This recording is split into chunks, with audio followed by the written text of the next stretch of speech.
Coming up on Global Business, Home Matters, Chinese housing planner calls for high-quality housing projects for all in 2024, vows timely delivery of housing projects. Spending travails. British people anticipate reduced Christmas spending this year as rising prices and increased living costs put a strain on household budgets. Tough stance. Malaysia decides to bar vessels owned by Israeli shipping firm Zim from docking and unloading cargo at its ports.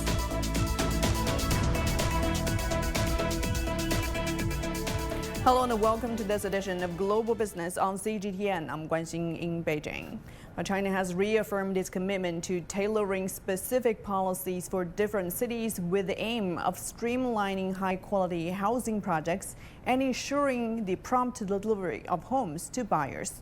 The Ministry of Housing and Urban-Rural Development recently unveiled its key objectives for 2024, emphasizing the importance of addressing risks in property enterprises and promoting the concept that houses are meant for living, not speculation.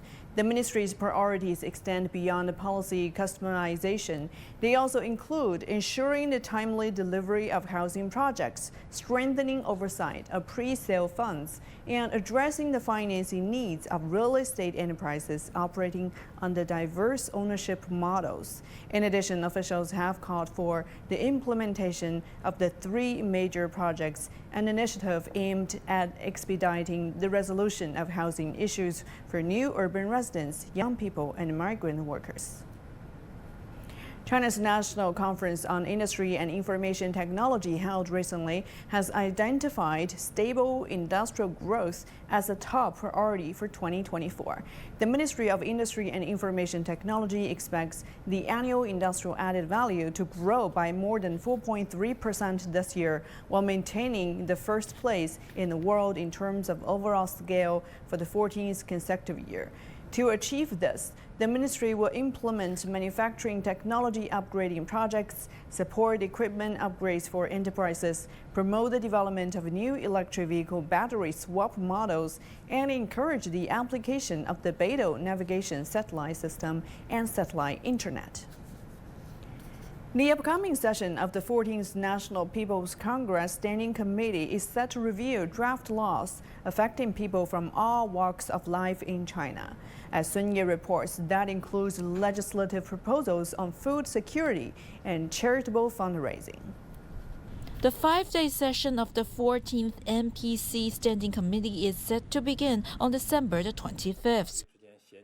The NPC Legislative Affairs Commission said on Friday that draft revisions to the State Council Organization Law, the Company Law, the Charity Law, and the proposed Food Security Safeguard Law would be among those reviewed during the sittings. Proposed changes to the draft Food Security Safeguard Law include the introduction of the principle of a holistic view of food, which calls for improvements to the food supply system that meet the diverse needs of people with regard to food variety, quality, and nutrition. The proposed amendments also include provisions to increase the income of food producers. The draft of the Food Security Safeguard Law works to promote grain production and farmers' incomes by improving production capacity, grain collection and storage, and the capability to withstand risks. The draft stipulates that the country should improve the standard system for grain production, storage, transportation, and processing. It also requires grain production operators to strictly comply with relevant laws and regulations, implement relevant standards, and ensure the safety of grain quality. And at the same time, it clarifies that the government should strengthen supervision and management of quality and safety during grain production, storage, and processing. proposed amendments to the charity law include measures to better regulate fundraising costs and collaboration for public fundraising to standardize the fundraising activities by charitable organizations. The spokesperson said those proposed changes have incorporated suggestions from the general public. Sun Ye, CGTN, Beijing. China's big four commercial banks, namely the Industrial and Commercial Bank of China, Agricultural Bank of China, Bank of China, and China Construction Bank, announced another round of cuts in nominal deposit interest rates. And this adjustment includes a significant reduction of 25 basis points in 3-year and 5-year fixed deposit rates. In addition, rates for deposits with durations of 1 year or less have been decreased by 10 basis points, while 2-year deposits have seen a reduction of 20 basis points. Experts attribute this move to the ongoing pressure faced by banks in terms of their net interest margins. The cuts in deposit interest rates are seen as a way to offset this pressure and create room for reducing lending costs. By doing so, banks aim to better serve the real economy while also improving their overall profitability. The Chinese yuan has surpassed the Japanese yen to become the 4th most active currency for global payments in November, with a share of 4.6%. According to data from the Society for Worldwide Interbank Financial Telecommunication, or SWIFT, the value of yuan payments increased by 34.9% compared to October. The yuan now trails behind the US dollar, which holds the largest share of global payments at 47%, followed by the euro and the pound at 23% and 7.2% respectively. The first yuan-based cross-border commercial loan was recently completed in Brazil, marking a major step toward the internationalization of the Chinese currency. A Chinese company that operates a major hydropower plant in Brazil was the recipient, and CGTN's Paulo Cabral has more on the development. It's not often that we get the chance to see inside a hydroelectric turbine. This is the chamber where the huge parts are housed and the electricity is generated. Here is the rotor that lies at the bottom of the chamber being turned by the water. And this huge asterisk-like part stays on top, keeping it all in place. Work on this turbine is part of a $200 million modernization plan for the Saint-Simon plant, a 6-turbine facility built 45 years ago that can generate electricity for up to 6 million homes, now owned by China's State Power Investment Corporation. The main goal of the modernization is to bring this facility into the 21st century. It's a plant that, when it is completely modernized, will be fully digitalized. China's State Power Investment Corporation, SPIC, acquired the Saint-Simon plant in 2017 and initiated in 2020 a modernization program scheduled to last for 9 years. The Saint-Simon plant is SPIC's largest operation in Brazil. However, the company's investments in the country extend further. They include one wind power park in the state of Paraíba, now operational, 2 solar parks currently under construction in the states of Piauí and Ceará, and a stake in a natural gas thermal plant located in the state of Rio de Janeiro. But SPIC also has assets in solar, wind and thermal generation projects, all managed from the central control room set up in the Saint-Simon plant.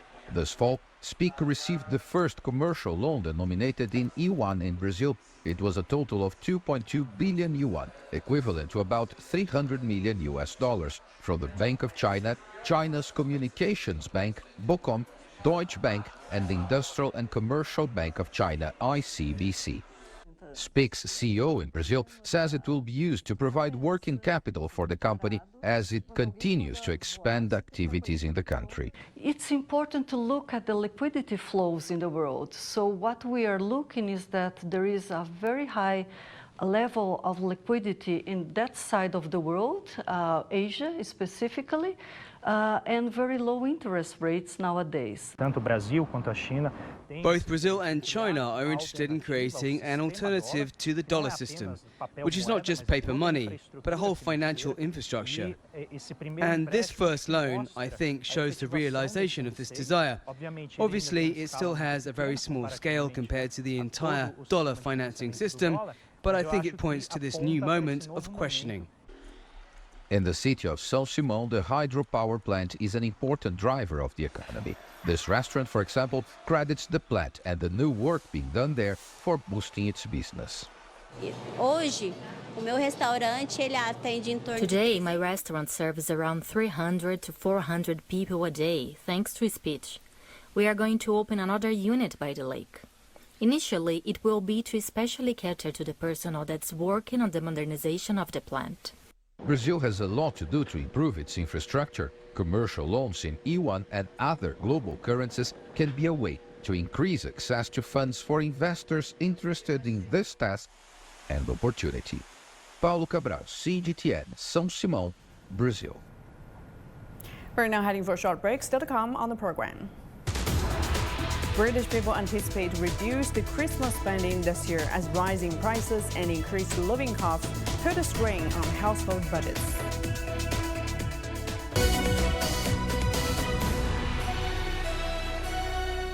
The world economy as we know it is about to change. Global business reports highlight emerging markets, developing countries, and dynamic sectors worldwide. We feature top analysts and newsmakers to provide perspectives on every facet of business. From an on-the-ground perspective, we provide you with balanced and objective assessments. Fast, sharp, and insightful. Global Business. Only on CGTN.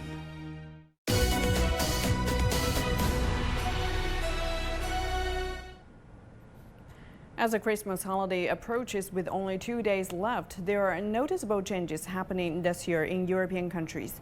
According to a recent survey by PricewaterhouseCoopers, a significant number of British adults anticipate reducing their Christmas spending, citing the rising cost of living as a primary reason. For more on this, let's cross to our reporter Catherine Drew in London. Hi there, Catherine. Good to see you. Can you provide an update on the current situation in the UK regarding Christmas spending? How will inflation impact the British consumers? That's right. Well, we had that inflation figure just this week for November, which was up 3.9%. Now, that was celebrated by the government and others because that meant the pace of rises was coming down. Certainly at the end of last year, it was around about 11% and people really noticing it. But of course, prices are still going up. Now, we're here in Westfield today. Westfield is a chain of large and luxurious shopping centres across Europe, and this is the largest in Europe. And as you can see behind me, it's really getting busy. People are out spending money, but I think they're being more careful about where they're spending and also where they're going. Now, today also we had November retail sale figures. That was up 1.3%. That was more than people had expected, but many people saying, really pointing to Black Friday and those promotions around Black Friday, saying that was the reason. Because October sales were flat when you look at the retail figure, and the third quarter is still in decline. So there is some question about whether the UK high street is in recession. Now, looking at those November figures, it was household goods, it was clothing, it was sporting equipment. Those sales were up considerably rather than food. So that does raise the question, were people just Christmas shopping early? And of course, that is a key question for retailers and a huge concern. Now, you talked about PwC. Recent polls have suggested by YouGov that 52% of people are going to spend less this year. 3% will spend more, just 3%, and 36% of people say that they will spend about the same. Now, nearly 90% of people said they would cut back on gifts, and 60% saying they're going to cut back on Christmas outings, on festive drinks, on festive meals. And we've been speaking to people today, and they have been echoing those points. One lady saying that she's basically saved all year so that she can splurge, she can treat her grandchildren, people buying less presents. One lady saying that her son needs to realise that, they won't every year be able to spend the amount that they have done And of course, citing that cost of living. We had some news today, actually, about Christmas dinner. We're only 3 days away from the traditional Christmas dinner. That's turkey, potatoes, carrots, all the trimmings. That has gone up over 15% in the past 2 years. So even as people say that they will spend less on food, the food that they do buy is costing them more. But no doubt people will still rally and try and find a bit of Christmas cheer in this festive season. So a huge concern for UK retailers, and we'll only know the true picture in mid-January when the retail figures are known. Back to you. A challenging time indeed. Thank you for all that information, Catherine Drew, for us in London.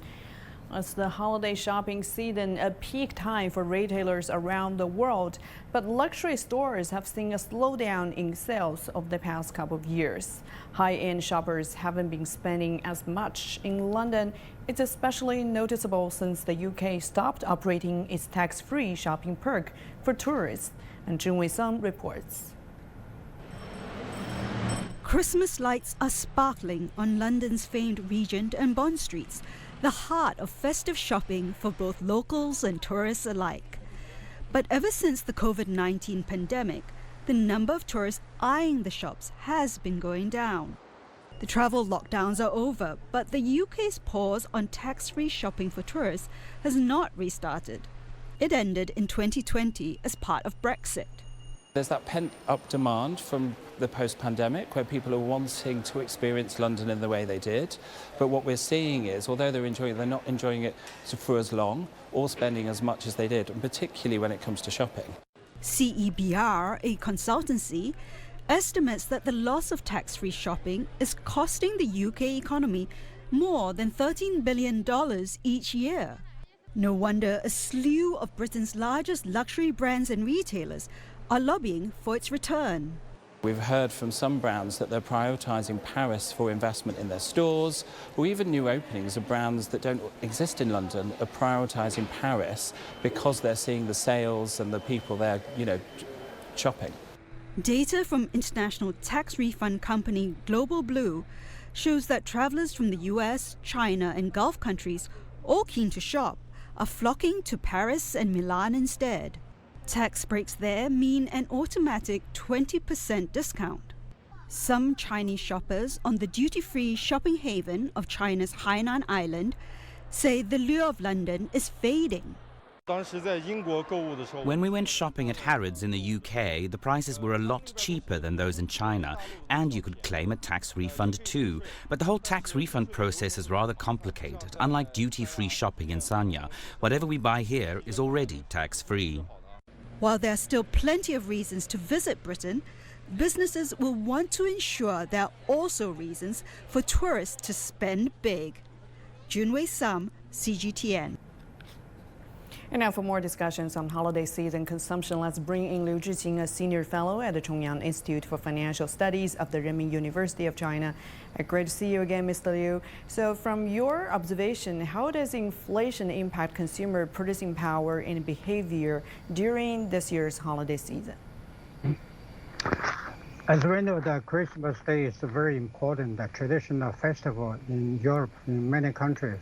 So we see the big difference this year.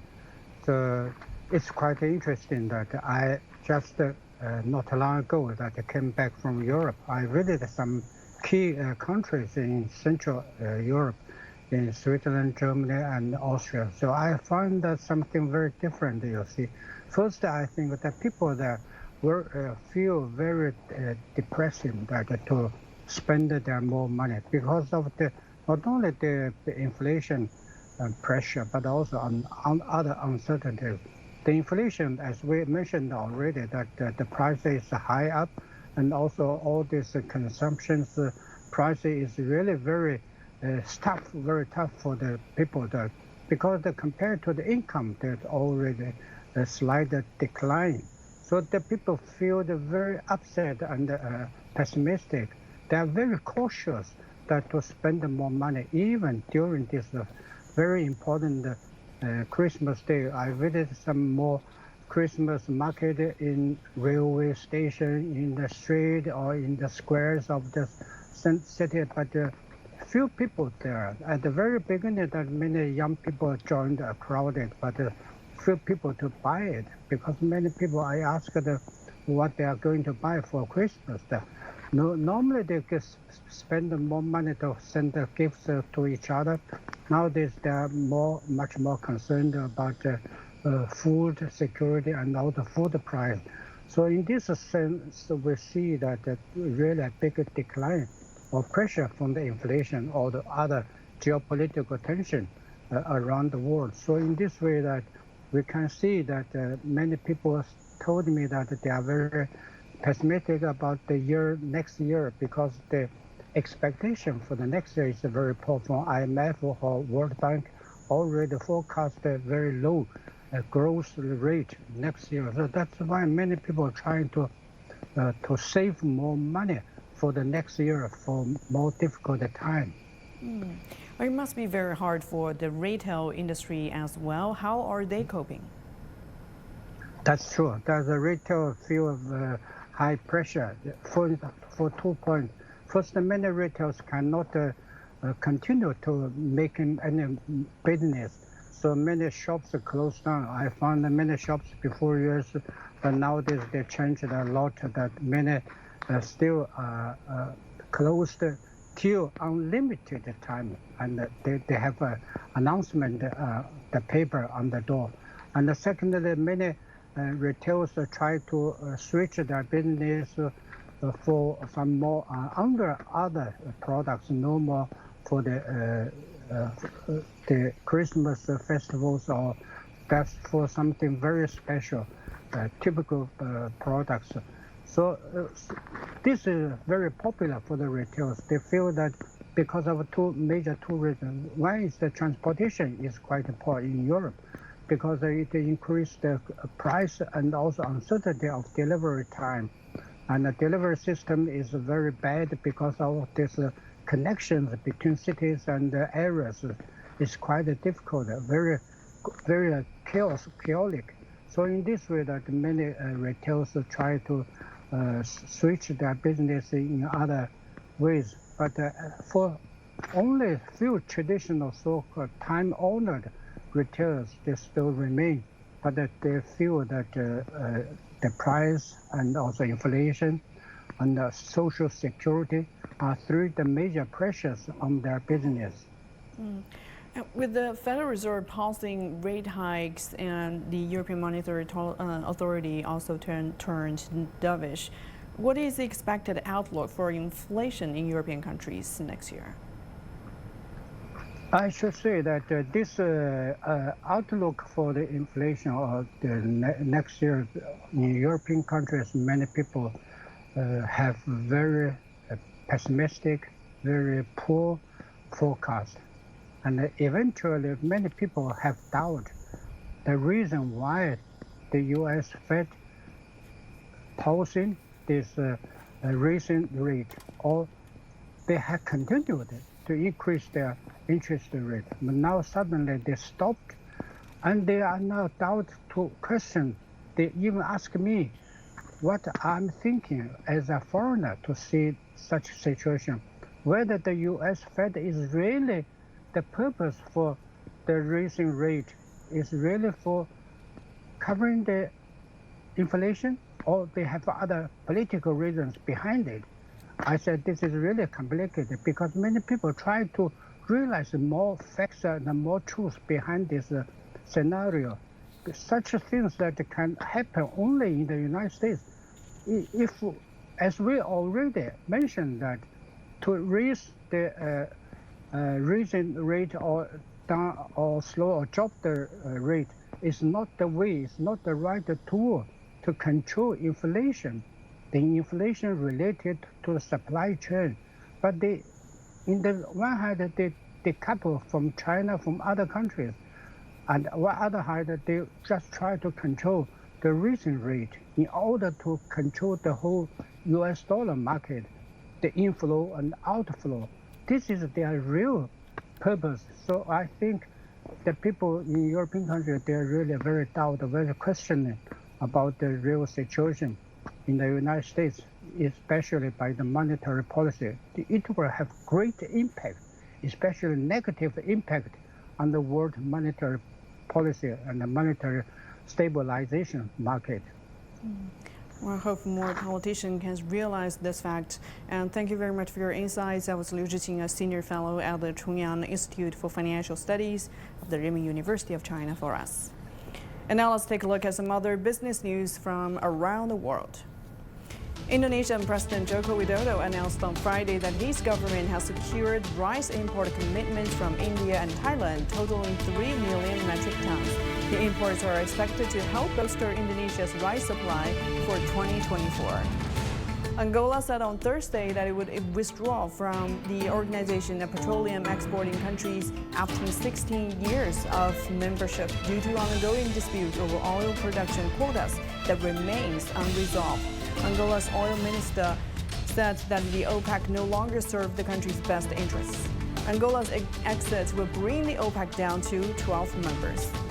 And the British economy experienced a contraction of 0.1% in the third quarter on a quarterly basis, contrary to the previous estimate of no change. Meanwhile, economic growth in the second quarter has been revised from a prior estimate of 0.2% to 0%. The revisions have raised the concerns of a potential recession. Malaysia on Wednesday said it will bar vessels owned by Israeli shipping firm Zim from docking and unloading cargo at its ports, along with any ship bearing the Israeli flag. And CGTN's Ryan Meltzel has more. Support for the Palestinian cause is strong among Malaysians and universal among the Malay Muslim majority. Malaysian governments have long been loud critics of Israel, and Malaysia has no diplomatic ties with that country. So most Malaysians were shocked to learn that for the past 2 decades, the countries have had direct trade links, with Israeli ships and vessels en route to Israel allowed to take on and offload cargo at Malaysian ports. In the face of Israel's actions in Gaza, Malaysia is severing those ties. The Prime Minister announced a ban on the Israeli shipping firm Zim and any Israeli-flagged vessels from docking in Malaysia. All vessels headed to Israel are also barred from loading cargo at Malaysian ports. While there's no official figure, the trading volume between Malaysia and Israel would not likely to be a very big one. So it is rather symbolic in nature, but domestically it resonates rather well among the Muslim majority of the country. That is clearly the case. Yeah, it's a good solidarity for Palestinian. I mean, we're all brothers in Muslim, all of us here. So yeah, we truly support that initiative. I like the decision the government has made. It's concrete and strong. We support them.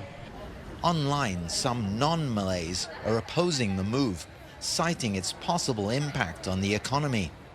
Malaysia's reputation as an international trading hub might be impacted by such a sudden politically motivated move.